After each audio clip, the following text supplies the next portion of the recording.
Until recently, AI was known as the real life company. But about a year ago, we decided to change our brand promise. We started to think about, and we did a lot of research actually before we changed our brand promise, to think about what we want to be to our customers. So the real life company has very little meaning or resonation with our customers. But as an insurance company, if we can help our customers live healthier, longer and better lives, that's much more in line with what our purpose is and what would be of value to our customers and the communities that we serve. Insurance, as you probably know from your experiences, very much traditionally been end of life moment benefit. The insured person doesn't really get a chance to enjoy the insurance, but is in effect leaving a selfless gift for his or her family, and leaving them secure and more stable if they're not around. That's great, and that stays true for all insurance companies, including us.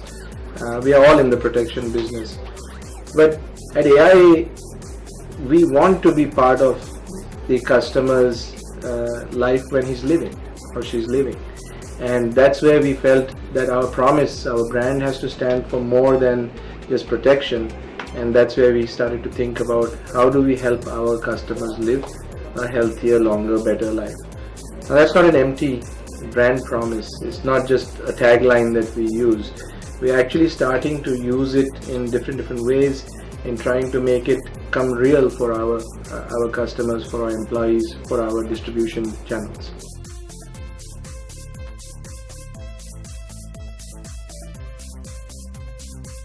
Sri Lanka, like the rest of Asia, actually is not very different, but it has its own unique set of problems. I think one thing, as I said at the very beginning, we want to be engaged in our customers' lives. So it's really important for us to find ways to be able to do that. And why do we want to be engaged in our customers' lives in Sri Lanka? Well, let's look at Asian society as a whole, but also particularly Sri Lanka. There is this whole situation where people are getting wealthier, but they're not getting healthier. They are becoming victims of their own wealth because they are tending to smoke more, higher alcohol consumption. Lifestyle is becoming more sedentary. Cars are, there instead of being able to walk, and so that is leading to a lot of challenging diseases in our society. Whether you think about it as obesity, heart diseases, the cancers, and these are all called non-communicable diseases. You don't get them by sneezing at someone. You get them because you have either done something or you have bad genes. I think the old saying that goes, health is wealth, is absolutely true, because you can have all the money in the world, but if you're not healthy enough to enjoy it, and there's absolutely no point. Now this is where we started to rethink our whole brand promise, our propositions. We started to think about how can we bring in and be different for the Sri Lankan community. What can we do about it?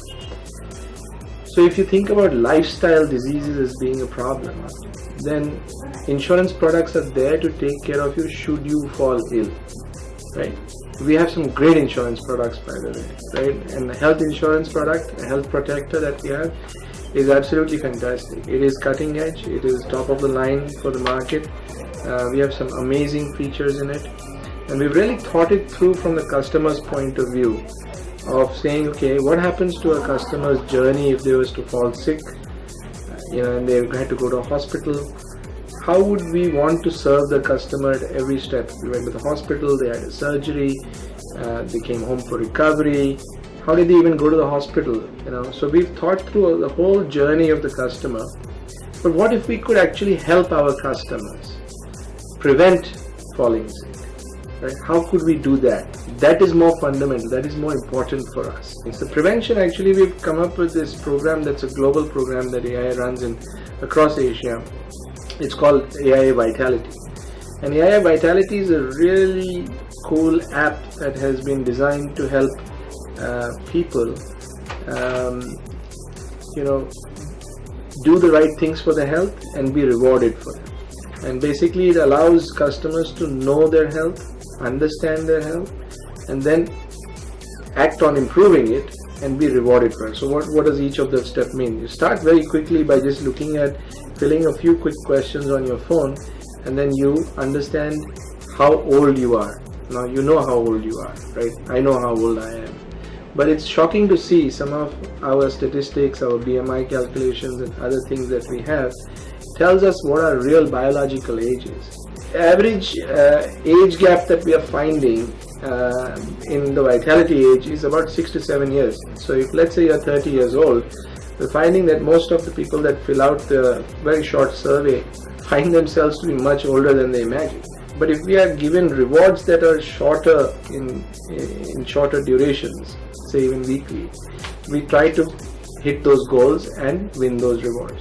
So vitality is a confluence of behavioral economics and psychology, and tries to motivate people to make healthy choices and be more active and get actual rewards. Our health product is doing phenomenally well. We are seeing a very large percentage of our agents selling it. So we are seeing a very large percentage of our business come through from this new health protector. Vitality, on the other hand, we introduced it about 18 months ago into Sri Lanka, and it is now over 30,000 people that are engaging with Vitality. We have some fantastic stories around how people have used Vitality to actually lose weight, to improve their BMI, to just be healthier.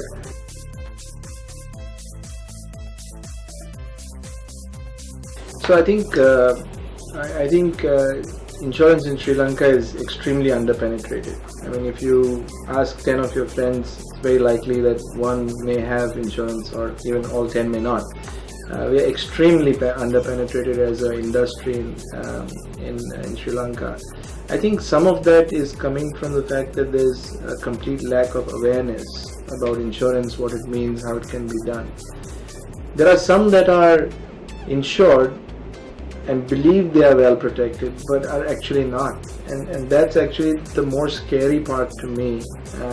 But it's one that we are trying to change, so by educating them, by having meetings at corporates are a really interesting place to think about. If you talk to the average employee in a company, right, if I talk to you, for example, and ask you how much life insurance or how much health insurance do you have in your workplace, everybody says I'm protected, I'm taken care of, I'm okay. But when you actually ask them how much, they'll come up with a number that's somewhere between 150 and 300,000 rupees.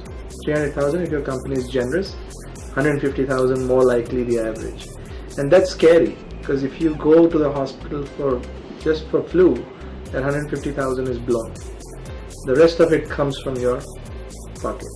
So insurance as a whole is underpenetrated. I think the health insurance is a new and evolving space for the industry.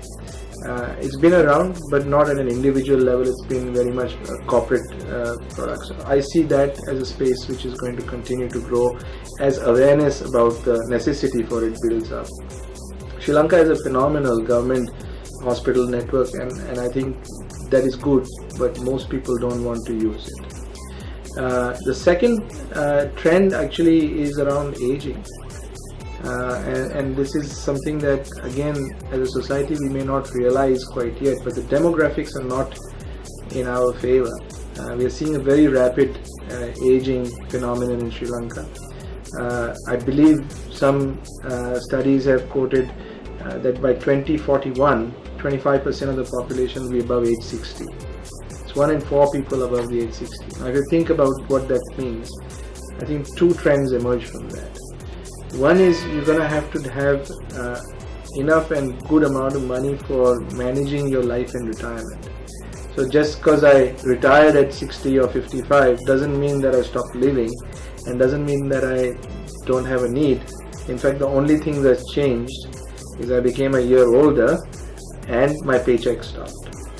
That's a huge issue for Sri Lankans who don't realize that.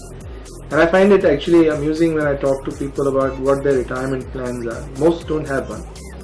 they are completely unprepared, and they are like me, approaching 50, and you find that they are completely unprepared. They're going to rely on their children, or they bought some real estate which they think they're going to be able to derive income from. Stuff like that. But I don't think anybody has a plan of how they're going to start driving pension. And that's again where something that AI does, which is huge. Our biggest seller today is actually our pension products. We are helping people understand their need for income in retirement. We're helping them plan how they will fund their retirement. How will they substitute that paycheck? That's another area that we are really focused on. So I think health and pensions, I think, are going to be two big trends for our market here in Sri Lanka. I think the third part of this is around the wellness, which I talked about.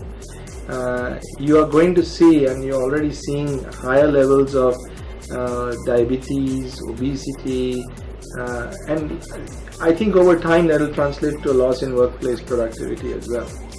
The more sick you are, the less chances you can be productive at work.